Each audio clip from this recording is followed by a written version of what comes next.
నువ్వే గనక నిజం చెప్పకపోతే ఆ దుర్మార్గులకు శిక్ష పడేదే కాదు. చాలా మంచి పని చేసినావు. నువ్వు బాధపడకు మాలతి. అమ్మగారు కిందికి పోదాం పదండి, చాయ్ పెట్టుకొత్తా తాగుదురు. రాత్రి కూడా ఏం తినలేదు. పద, ఏమన్నా తింటూ. దాసు దాసు ఎవరు? సార్ మీరా? బాగున్నారా? బాగున్నాను. దాసు లేడండి?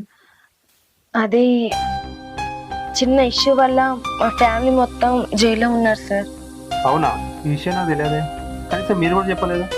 నేనే మీకు ఫోన్ చేసి చెప్దాం అనుకున్నా అని నేను ఉన్న పరిస్థితిలో చేయలేకపోయినా సార్. సడన్ గా దాసు రాకపోయేసరికి ఆఫీస్ లో చాలా పెండింగ్ ఉండిపోయింది వర్క్. దాసు ప్లేస్ లో మీరు చేయవచ్చు కదా. లేదు సార్, నాకు ఇప్పుడైతే వర్క్ చేసే ఉద్దేశం అయితే లేదు. అలా అనకండి మారుతి గారు. మాకు ఇప్పటికిప్పుడు పిల్లలు దొరకాలంటే కూడా చాలా కష్టంగా ఉంది. మీరు కూడా చదువుకున్నారని చెప్పారు దాసు. దాసు ప్లేస్ లో మీరు వర్క్ చేయొచ్చు కదా.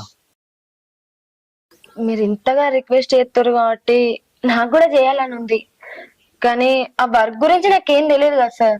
మారుతి గారు, మీరు వర్క్ విషయంలో ఏం టెన్షన్ తీసుకోకండి. నేను దగ్గర ఉండి మీకు అంతా నేర్పిస్తా. మీరు ఈ రోజు ఆఫీస్కి రండి, కొన్ని ఫార్మాలిటీస్ ఉన్నాయి చెప్తా. ఈ రోజే ఖచ్చితంగా రమ్మంటారా? రండి వాళ్ళ. ఓకే సార్, వస్తా. సరేనండి.